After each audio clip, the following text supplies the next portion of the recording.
আসসালামু আলাইকুম my lovely viewers, welcome back to my channel Marina's cooking show. আশা করছি সবাই সুস্থ আছেন। আপনারা এতদিন সবাই নিশ্চয়ই মিষ্টি কুমড়া ভাজা খেয়ে অভ্যস্ত, তাই আজকে আপনাদের সাথে মিষ্টি কুমড়া আর একটা ইউনিক রেসিপি শেয়ার করব, সেটা হলো মিষ্টি কুমড়া ভুনা। এটা তৈরি করতে যেমন কম সময় লাগে, তেমনি ঘরে থাকা সামান্য কয়েকটা উপকরণ দিয়ে কিন্তু খুব সহজে এটি তৈরি হয়ে যায়। তাহলে চলুন দেরি না করে ফুল রেসিপিটি দেখে আসা যাক। আজকে মিষ্টি কুমড়া ভুনা তৈরি করার জন্য আমি হাফ কেজি পরিমাণ মিষ্টি কুমড়া নিয়ে এইভাবে স্লাইস করে কেটে নিয়েছি।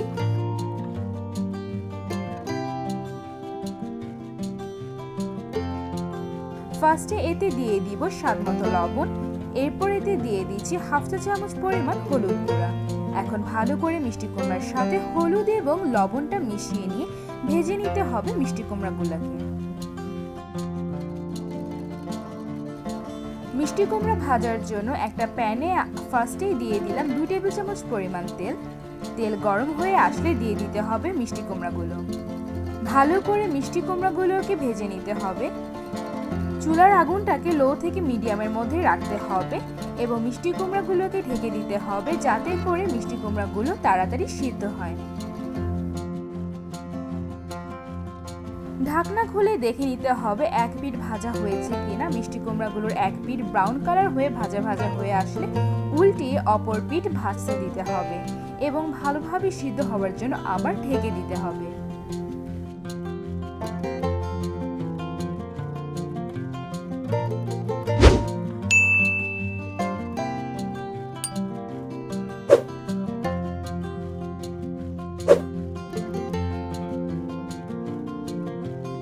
মিষ্টি কুমড়াগুলো ভালোভাবে সিদ্ধ হয়ে ভাজা ভাজা হয়ে আসলে, এমন দুই দিকে ব্রাউন কালার হয়ে আসলে উঠিয়ে নিতে হবে। মিষ্টি কুমড়া ভুনা তৈরি করার জন্য আমরা এখন মশলাটা তৈরি করে নেব। যে প্যানে মিষ্টি কুমড়াগুলো ভেজে নিয়েছিলাম সেই প্যানে এই মশলাটা তৈরি করে নেব। তার জন্য কোনো প্রকার এক্সট্রা তেল লাগবে না। তার জন্য ফার্স্টে দিয়ে দিয়েছি হাফ কাপ পরিমাণ পেঁয়াজ কুচি। পেঁয়াজ হালকা ভাজা ভাজা হয়ে নরম হয়ে আসলে দিয়ে দিতে হবে হাফ চা চামচ পরিমাণ আদা বাটা। এরপর দিয়ে দিব হাফ চা চামচ রসুন বাটা, দিয়ে দিব হাফ চা চামচ মরিচ গুঁড়া, আরও দিয়ে দিব হাফ চা চামচ হলুদ গুঁড়া, দিয়ে দিলাম স্বাদমতো লবণ, দিয়ে দিব হাফ চা চামচ ধনিয়া গুঁড়া, সবশেষে দিয়ে দিচ্ছি হাফ চা চামচ এরকম জিরার গুঁড়া। মিষ্টি কুমড়া ভাজার সময় কিন্তু একবার লবণ দেওয়া হয়েছিল, তাই মশলা দেওয়ার সময় ঠিক মতো বুঝে কিন্তু লবণটা দেওয়া লাগবে। এখন পেঁয়াজের সাথে ভালোভাবে মশলাটাকে মিশিয়ে নিতে হবে। মশলা যাতে পুড়ে না যায় তার জন্য দিয়ে দিব প্রায় 3 টেবিল চামচের মতো পানি। এখন ভালো করে মশলাটাকে কষিয়ে নিতে হবে। মশলা সামান্য কষিয়ে নিয়ে দিয়ে দিব সামনে থেকে চিড়ে রাখা 3টা কাঁচামরিচ। কাঁচামরিচগুলো দিয়ে এখন ভালোভাবে মশলার সাথে মিশিয়ে নিতে হবে।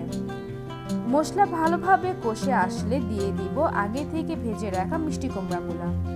এখন ভালোভাবে মশলার সাথে মিশিয়ে নিতে হবে মিষ্টি কুমড়াগুলোকে। ভালোভাবে মিশিয়ে নিয়ে 5 মিনিটের জন্য ঢাকনা দিয়ে রান্না করে নিতে হবে। 5 মিনিট পর ঢাকনা খুলে দিয়ে দিব প্রায় 2 টেবিল চামচের মতো টমেটো সস। এই টমেটো সস কিন্তু মিষ্টি কুমড়া ভুনায় অন্যরকম ফ্লেভার এবং টেস্ট অ্যাড করে। এখন মিষ্টি কুমড়ার সাথে টমেটো সসটাকে ভালোভাবে মিশিয়ে নিতে হবে। সস মিশিয়ে নিয়ে দিয়ে দিব পরিমাণ মতো ধনেপাতা কুচি।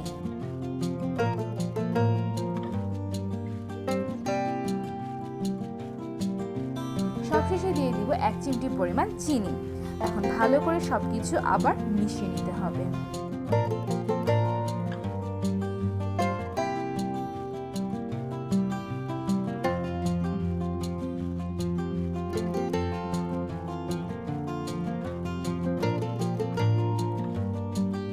হয়ে গেল খুবই মজাদার মিষ্টি কুমড়া ভুনা।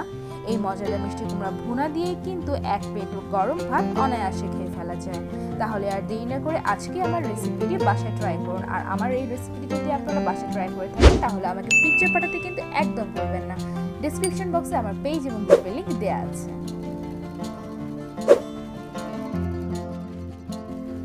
And please don't forget to give a like, comment and also share my videos if you like, and please subscribe to my channel and click the bell button to get the notifications. Thank you for watching.